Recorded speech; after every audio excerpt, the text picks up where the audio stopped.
we're live streaming on YouTube. Welcome everyone to the UU Church of Tullahoma. Thank you for joining us this morning on Zoom or YouTube.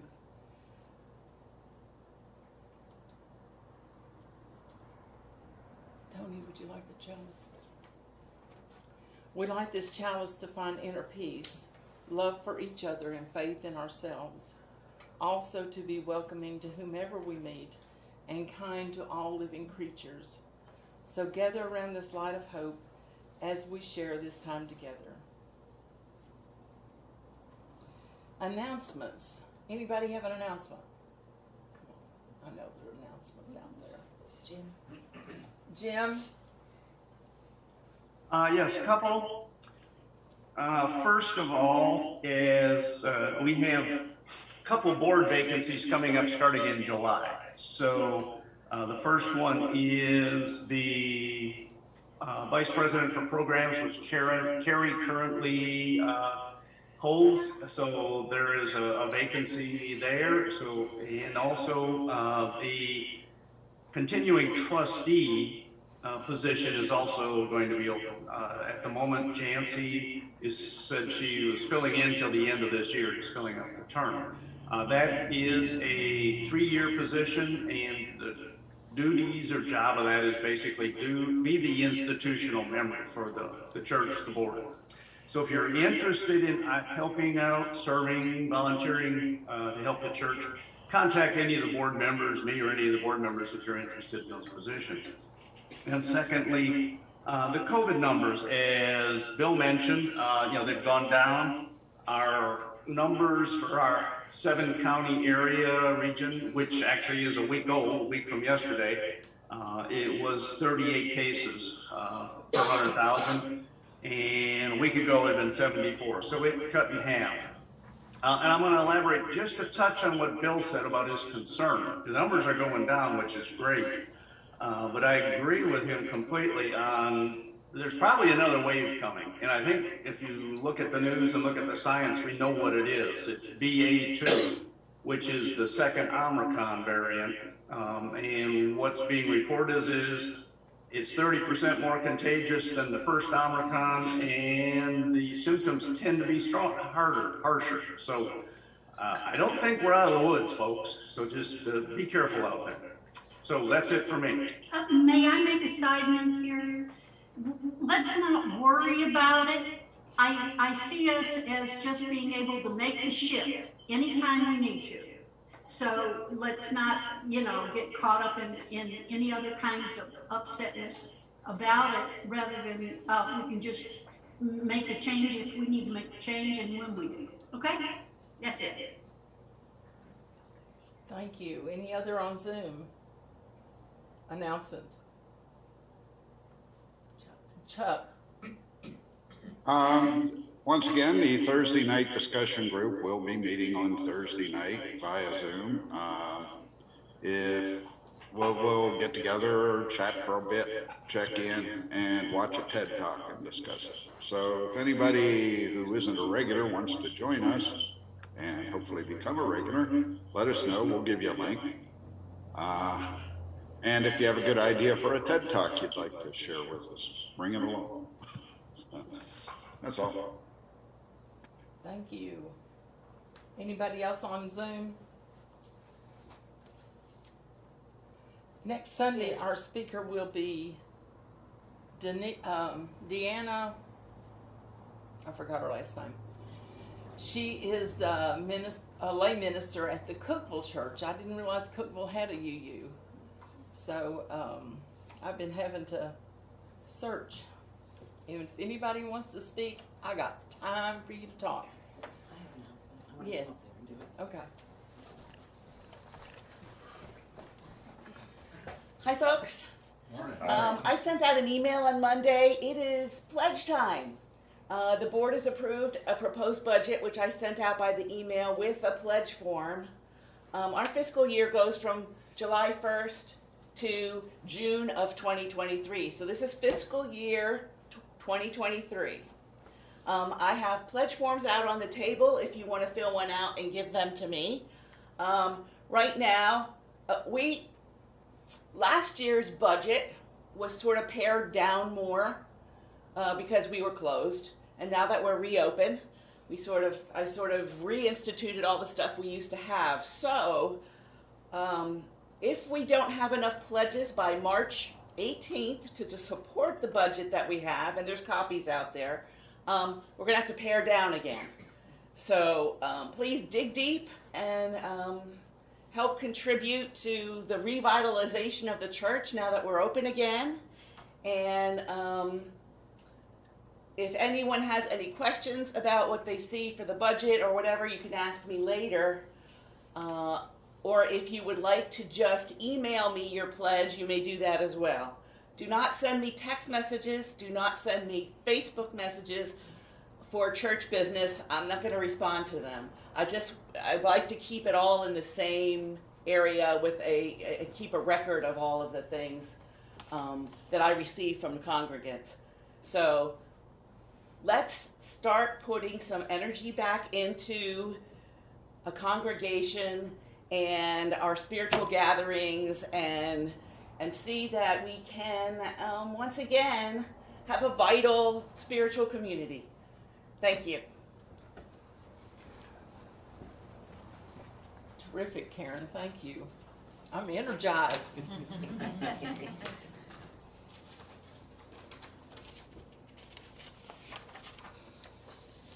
If you'd like to donate to our church, please make a check payable to the UU Church of Tullahoma and send to our treasurer, Karen, at P.O. Box 331, Tullahoma 37388, or drop it in the little shaker box there on the back under the clock. As we have been blessed, so we bless one another to be a blessing. Breathe in, breathe out. This breath we share with all that breathes. Feel the love of the universe flowing through this community, into you and out into the universe again. Let the love of all the universe, your love, flow outward to its height, to its depth, its broad extent. You are more than you know, and more beloved than you know. Take up what power is yours to create safe haven, to make of earth a heaven. Give hope to those you encounter, that they may know safety from inner and outer harm. Be happy and at peace, healthy and strong, caring and joyful. Be the blessing you already are. That is enough. Blessed be. Our speaker this morning is James Nihan from long, long, far, far away. And we appreciate you coming. James and I have known each other, I guess, about 15 years, 16, 17 maybe.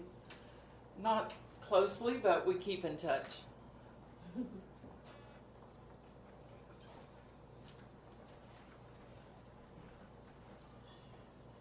Thank you.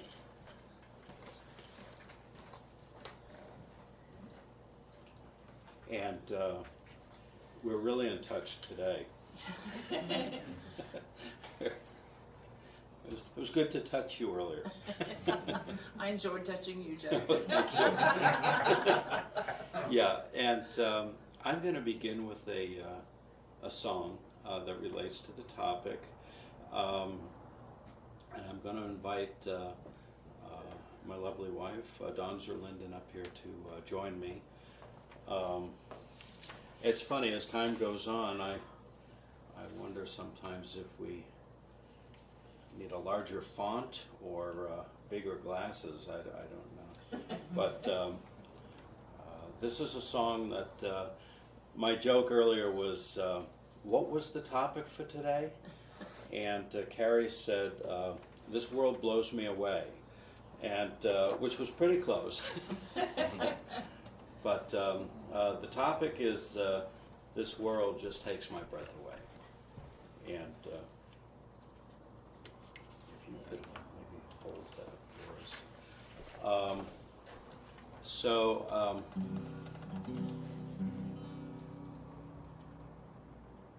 Here we go.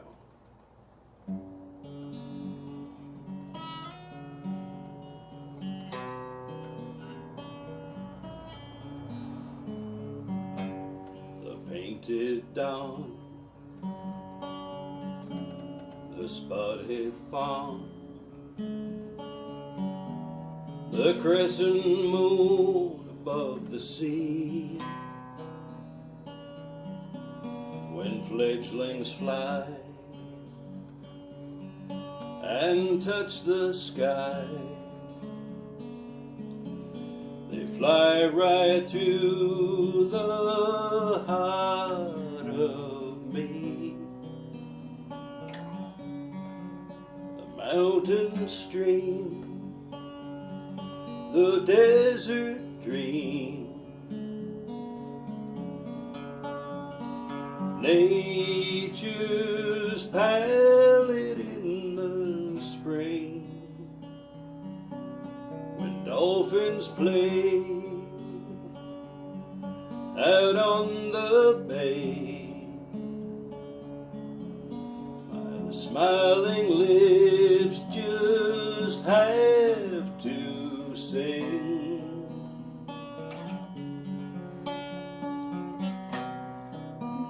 Notes can never quite express,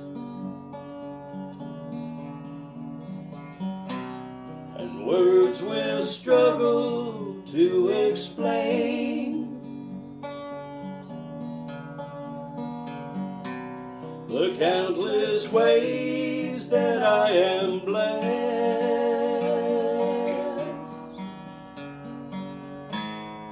Each and every day, this world just takes my breath away.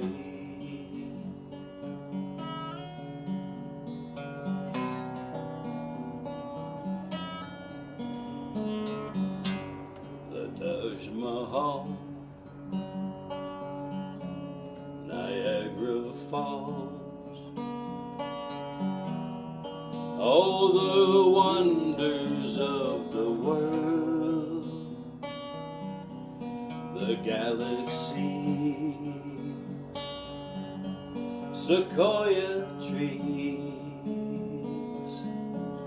the grain of sand that's now a pearl, and then there's you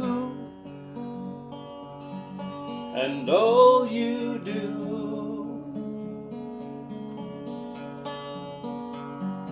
To turn my head and catch my eye. You have my heart, you have my back, you have my ear with just a sigh.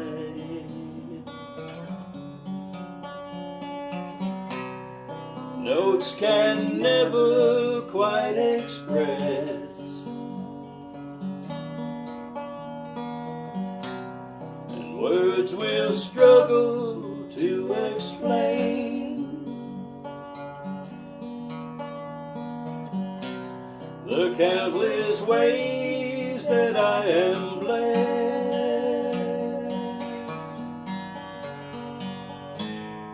Each and every day, this world just takes my breath away.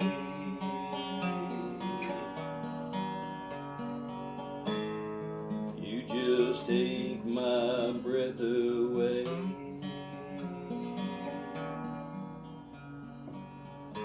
This world just takes my breath away.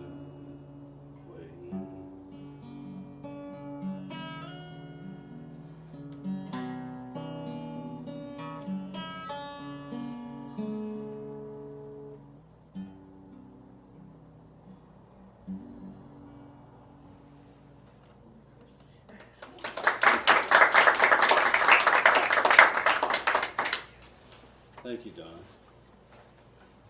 I don't remember the last time we sang together. Long time. It is.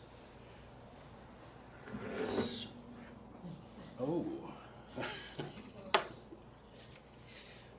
Okay. So, when I chose that as a title, the inspiration for that song was an experience I had out there in life. I work in Cumberland Furnace, Tennessee, and I do some overnight shifts. I'm working with people that fly in from around the country to do workshops and work on trauma issues and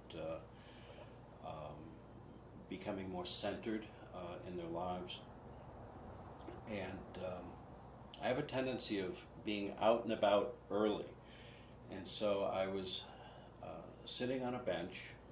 It was, I got there probably about 4:45, had my coffee, had my guitar, and I was just sitting there and strumming, picking away at something. And eventually a client walked by, a female client, and she had her cup of coffee, and it was still dark out, but I had my back to the east. And she paused. She said, "Look behind you." And it was the beginning of the day, and it was dawn, and it was all these colors rising up. And I turned back to her, and I simply said the words, "The painted dawn." And then she walked on. I don't even know what her name is. And I started composing, which is kind of a normal process for me when I have an experience. It might start becoming lyrical, and of course I had the guitar. And so that song is what came out of that experience. What I realized, and I've been thinking about this for quite some time, is how in my life I have these experiences, and I'm 65 now, and I have my occasional retrospectives in my mind of where I've been and what I've done, and there are times that I can judge myself and say, you could have done more with your life. What have you accomplished, And the truth is, I realized if I did start writing it down, I could be pleased with what I've done, even with all the procrastination, all the syndicated Rockford Files TV shows, and Kojak, and F Troop, that took away from me being out in the world, that I could still say, wow, the body of work is substantial, and I say that because I've focused on being the artist since meeting the author Miguel Ruiz in New York 20 years ago now. Dawn and I got to spend a week in Rhinebeck at the Omega Institute with him, and just learning and understanding and being able to embrace the idea that I am an artist, and my belief is that every one of you is an artist, and we're creating all the time, and we have these opportunities, and to as I've said before, if life is a canvas, each day I get to add another brush stroke, and I get to choose my colors. I am empowered because the palette is in my hand, and that may be about how I respond to life. So I started, and Dawn has a basket with a pen and some note cards down there, and I would like that to go around while I'm rambling. And what I would ask you to do is to just be thinking about something that you've been a witness to in life that has taken your breath away. Whatever that may be, and I don't even want to make any suggestions. But if you can do that, I would love to see what they are, and knowing that I'd be happy up here to be sharing them. So this could be anonymous, but maybe not. And if we did that, because what I was realizing is this kind of a list, if we were speaking therapeutically or just in life, could be what we would call a gratitude list, you know, which is what I came to when I was contemplating my life, that we could, or I could, make this list, and any time that I'm critical of my life or thinking that I haven't done or seen or experienced what I think I need to, when I fall into judgment, that I just need to pull this list out and say, wow. And so for me, I was sitting in the back room there. I almost missed this service because I was back there thinking and jotting a couple things down. And what are some of the things that I have seen in this life? You know, I have to say, when I started my notes, I immediately went to the member of this congregation who flies gliders. Who is that? Peter Solis. Peter. He moved to Utah. He did. Well, that's more glider territory, isn't it? It is. Yeah, he'll probably get himself a hot air balloon too. So he moved. Wow, that's a big change. He was here a long time. Yeah. So I had thought that for Peter, this whole thing about being high above the earth like a condor, without an engine, just dependent on the currents, and experiencing the silence, and looking down upon the world.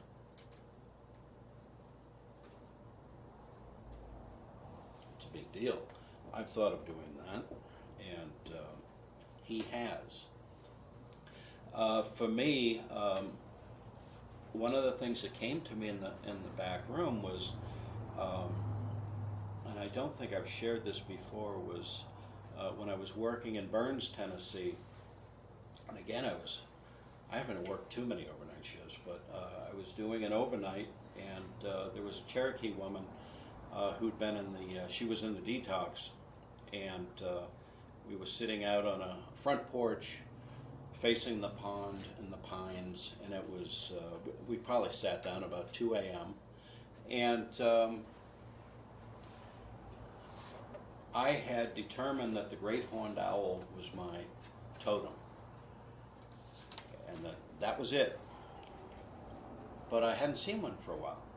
And I'm sitting there with this Cherokee woman, and she's a bit jittery, and she's chain smoking, and I'm talking, and I'm talking about the great horned owl, and I don't know if it's my totem anymore, and she's just sort of quietly smoking, and it was just before dawn, and way over on the other side of the pond, there was a rustle in one of the big pine trees up near the top, and it started moving, and then something left the tree, headed straight in our direction, and it was a great horned owl. And this came about 2 minutes after I had said what I'd said, and we were both sitting in silence, and it glided across the pond, and I thought it was going to hit the building right above our heads, and it glided right over the building and disappeared.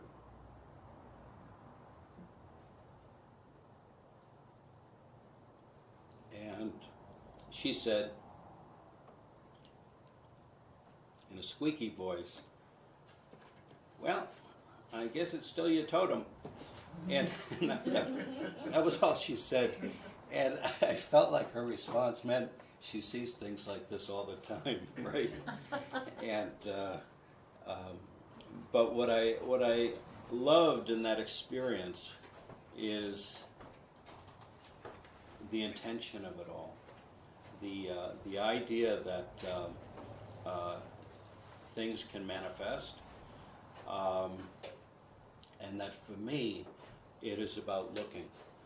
It is about my perceptions. It's about looking out into the world so that I don't miss the things that happen, because I could easily have been sitting sideways. I could have been inside that night letting her smoke alone. It could have been many things. And I had this incredible opportunity to renew a faith in the things that I cannot see. In that evening, I mean, obviously that owl had to have been sitting there the whole time I was talking. You know? And having doubt about the owl itself. And there it was.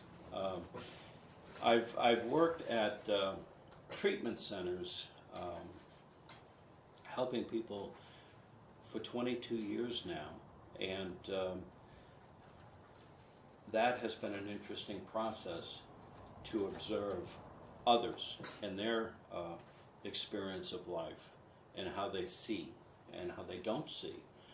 And an experience happened to me. I'll share one more little story. It was at the ranch in Hickman County, and we had we used to do some far out things back in the day before we got involved with insurance companies out there, and we did all kinds of things. I mean, I think Don had people walking on fire. You didn't want me to say that, maybe.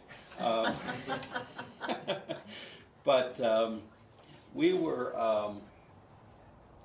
out there one time, and a fellow named Roberto, who was a toe-type master, was in from the West Coast, and he was leading a weekend workshop, and he was working with the men, and there were 23 of us, and each one of us had to walk off in a direction where the walking stick fell and go in that direction and work on something. And it was, we called it stalking, and we had to find something from our history and try to trace it back. And for me, I decided to work on my anger. Where did my anger come from? How far back did it go? And I went and I sat in meditation, and I thought, well, it was the day I stopped being an only child. And my whole life changed. My parents were not supposed to have children. I was adopted. I was supposed to be an only child. And what do? Suddenly, just before I turned 3, they have twins. And just before I turned 4, they have another one. So they introduced 3 children into the house, and now I'm just one of the kids. I'm not the center of the universe. That's where it began. And I thought, well, that was easy. I can go back up to the top of the hill now, but there's nobody up there. Well, I might as well sit here a little while longer. And so what I did was I went back further. And I remembered when I had located my birth mother, she said, you know, they had made a mistake supposedly in the hospital, and they brought you back to me after we were separated. And then I had you for 5 days. And then we were separated. And I thought, you know what? I think we bonded. And when I found her in my late 20s, she was an angry woman. And we happened to look a lot alike. So when I saw the anger on her face, it was like I was looking into a mirror at the scowl that I could have. And it was amazing. But as I get up and I start heading up the hill,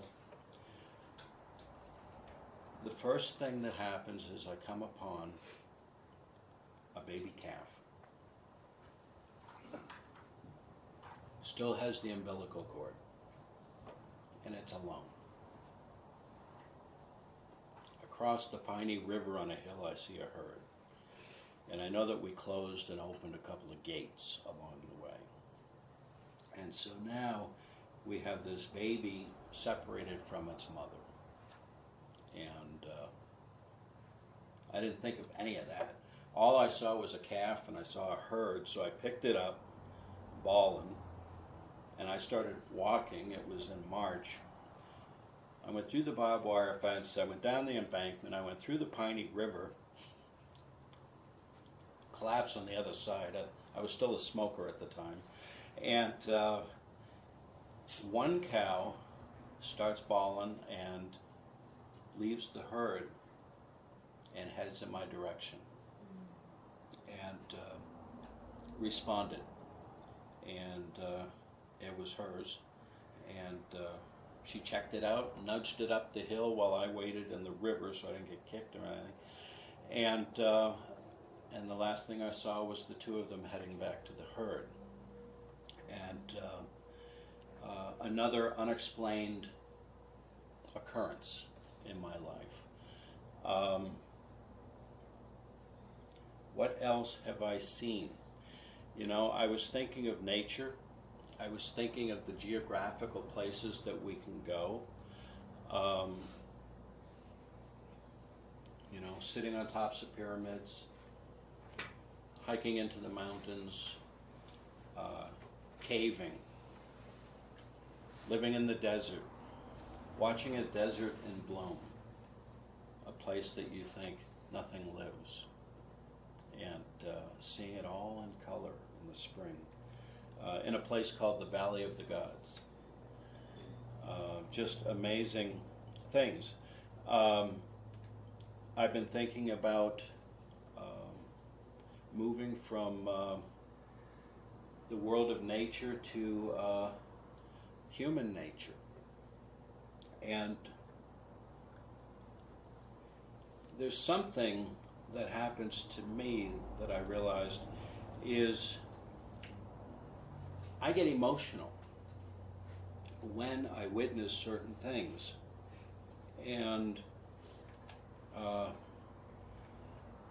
sometimes it'll maybe be a Hallmark commercial and Don will look over at me and say, "Are you having a feeling, honey?" And I say, "No. No, I'm not." And because I think that having feelings at certain points in time is silly, and it's just a commercial, for God's sake. So, so you know, there were those experiences, but there's one that hasn't left me, and I had to do a little research this morning just to pull it up and for my accuracy, but it was. Let me see here.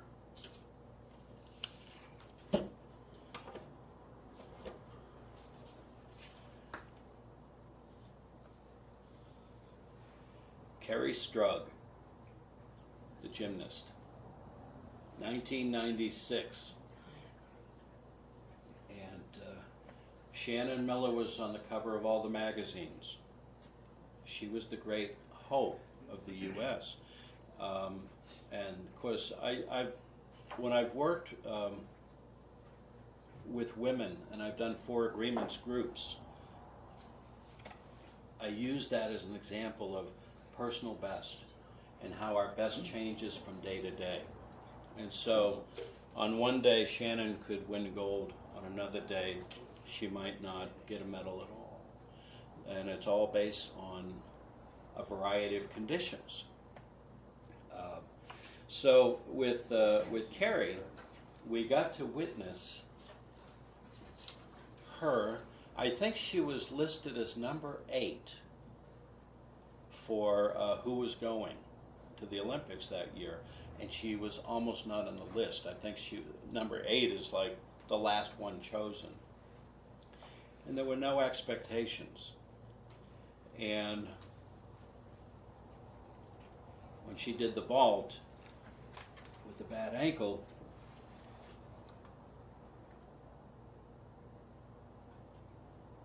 and landed it, I had an emotion.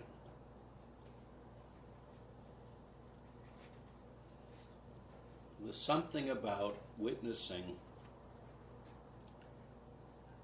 fellow humans doing extraordinary things. And the next part of that was being at the airport waiting for Dawn to come back from one of her journeys. And I'm standing at the gate, you could do that back then, and who gets off the same plane first is this gymnast and her mother.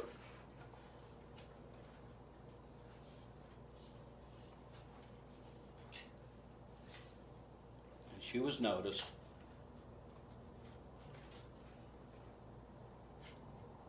Everybody in the airport applauded. And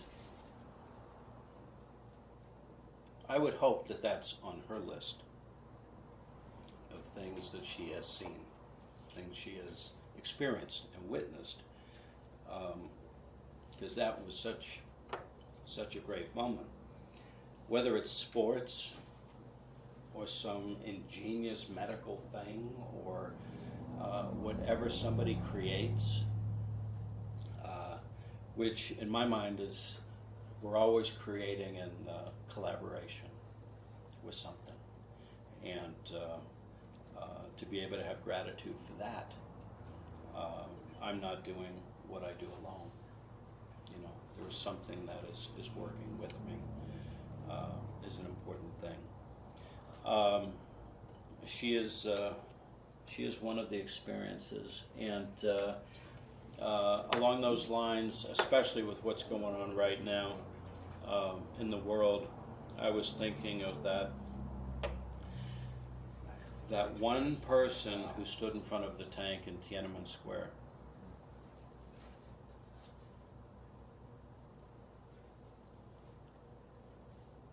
How did they do it?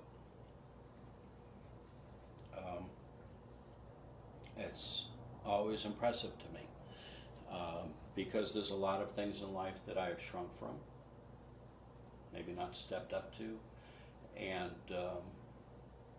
as I observe the world right now, it's like I don't even know what to say, but I feel it. There's a couple things that I wrote down. I don't know who to attribute these to, but when it comes to looking at the world, one of them is look at everything always as though you were seeing it either for the first or the last time, in both ways. Thus is your time on earth filled with glory. 2, the invariable mark of wisdom is to see the miraculous in the common. And what I liked about that is, for me, living my life awake, that when I joke about TV, you know, losing chunks of my life to, you know, self-medicating through, you know, Kojak. Oh, that helped me. So, you know, having done that, but the idea that I realized that I was awakened a few years ago. For the last 20 years, I have felt more enlightened, more able to stay awake through life, more able to be present, And certainly I'm far from perfect in my application of this, but it also requires me to redirect myself as I go, and to slip kind of off the path of what I'm doing, and then find my way back on. And maybe there's something to be learned by all of that, you know, the zigs and the zags of James' merry little life.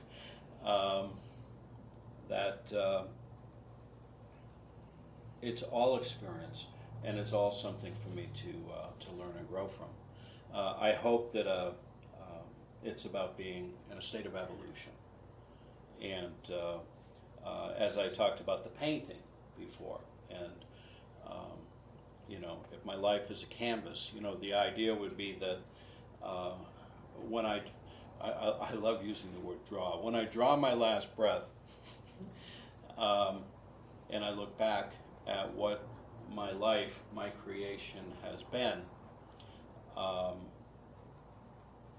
it'll make me smile. That is my creation. So you know, it's funny. I wrote these notes down, and I think I need like a 48 font, which is really bothersome. I had no idea it was going to be like this.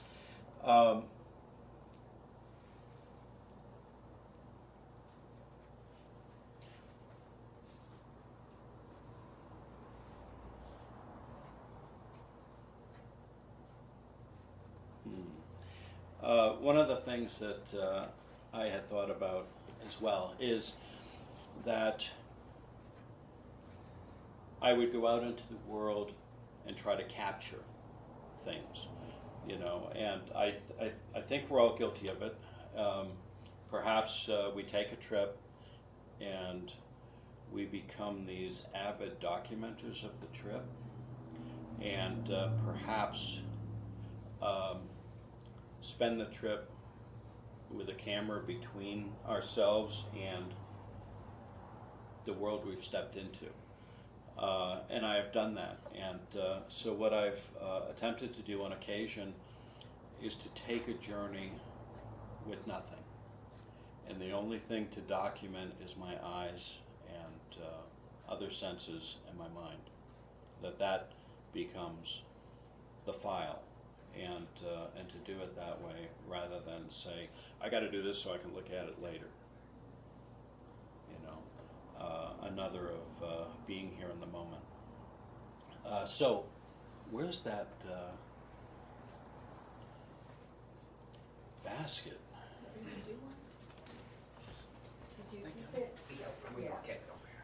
So I thought we would read some of these, and I'm sorry if you are at, you know, I just turned and saw that screen and said, who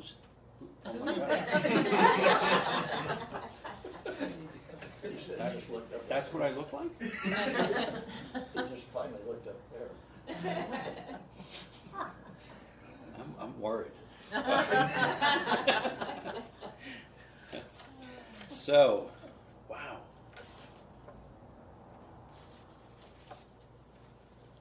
Some of the things that have taken my breath away. Are you all okay with me reading some? I am amazed to watch my children grow and bloom into the people they came here to be. Helping the doctor at and with the birth of my son. The power of meditation.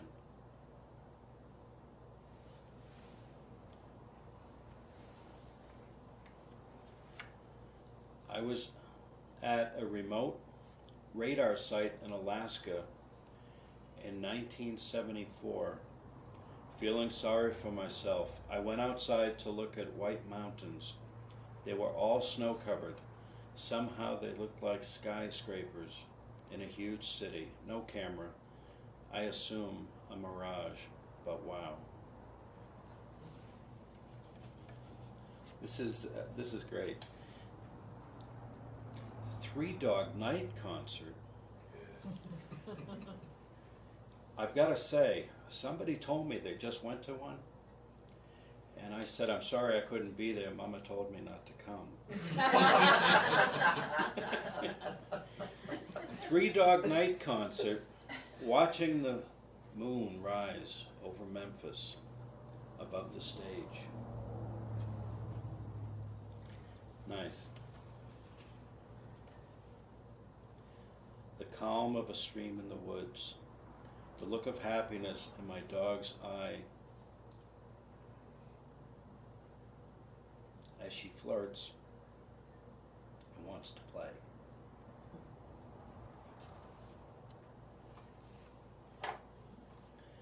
Watching the sunset over the Caribbean, the shades of blue and green and white of the water contrasted with the reds and oranges of the sky.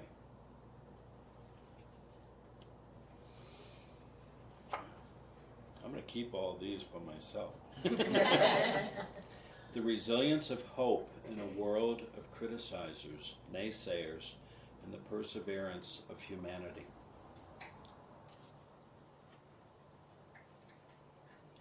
Witnessing the shared look of love between 2 people as though no one else exists. I've been fortunate, as have we all, to have numerous terrific opportunities. I missed out on some due to lethargy or failure to recognize some. Luckily for me, I responded to some, and they worked out well. I've always been a fortunate guy. When I was sitting way above the Pacific Ocean and saw all at once a school of fish, a flock of pelicans, many seals, a flock of seagulls, the sound of the wind and waves, the movement of the seagrass and trees. Well, that's what we have from this room and at home. Maybe we're going to do maybe kind of a check-in in a little bit. Maybe we can hear from our Zoomers and see what you have. My idea is that to take these and just start a journal of the beautiful things, and to I was thinking for myself to start the list, and whenever something else comes to mind or it happens to me in the moment, that it's not a whole lot of Dear Diary. It's just these incredibly sweet bullet points, that Cupid points, let's say, instead of bullets. But just these moments of being enthralled with the world we live in. And so that is pretty much what I have today. I do have another song to close this with, and it is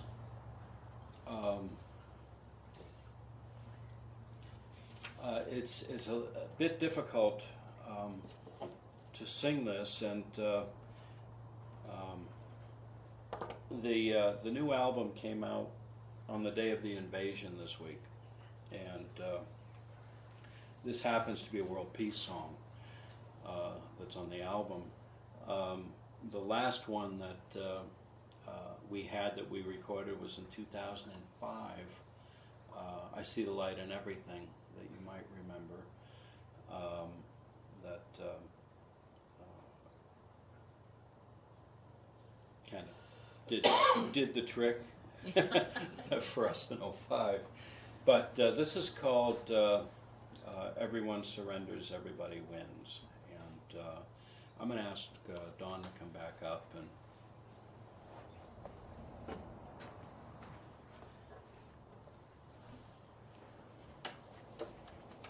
See that okay? I think I'm going to put glasses on again.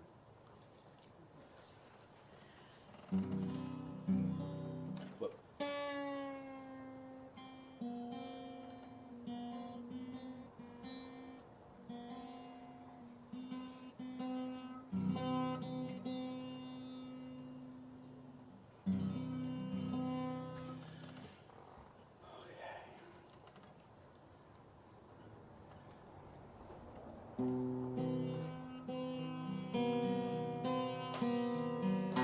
Will you be my brother? Will you be my sister? Will you dance with me around the sun? And what about our mother? When have we last kissed her? Giving life to everyone.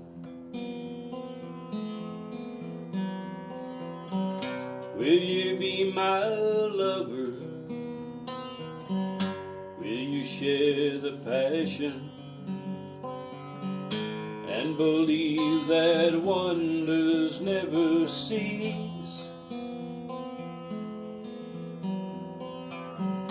Will you hold the flower when the guns are flashing? Will you be a messenger of peace? Lay down your sword, lay down your shield.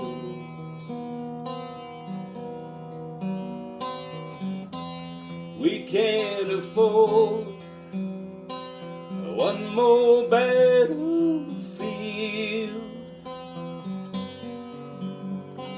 Love your sister and your brother when you turn toward one another. Open up your heart and the easy part begins. Love, don't fight the feeling. That's how the world starts healing. If everyone surrendered, everybody wins.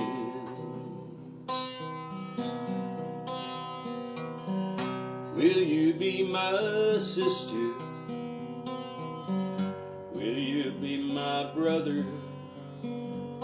And only raise your voice in harmony. We'll leave our eyes wide open and dream about each other as part of one big family.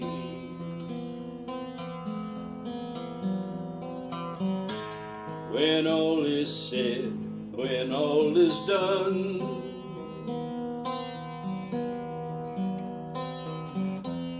the blood we've shed just runs into one. Love your sister and your brother when you turn towards one another. Open up your heart and the easy part begins. Love, don't fight the feeling. That's how the world starts healing. If everyone surrenders, everybody wins. If everyone surrenders, everybody wins.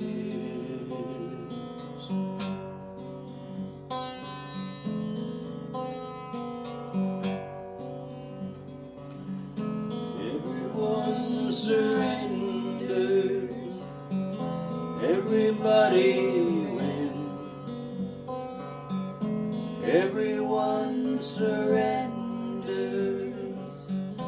Everybody wins. Everyone surrenders. Everybody wins. Everyone surrenders. Everybody wins.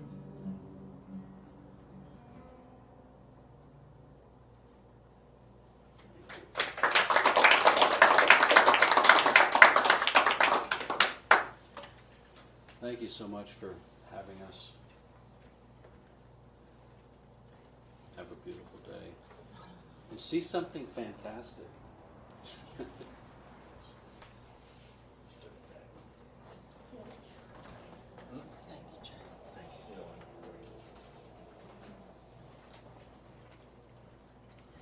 Thank you, James and Dawn. That was wonderful. Thank you so much. As we leave this friendly place, love give light to every face. May the kindness which we learn light our hearts till we return. And it's 5 after 11, so let's get back together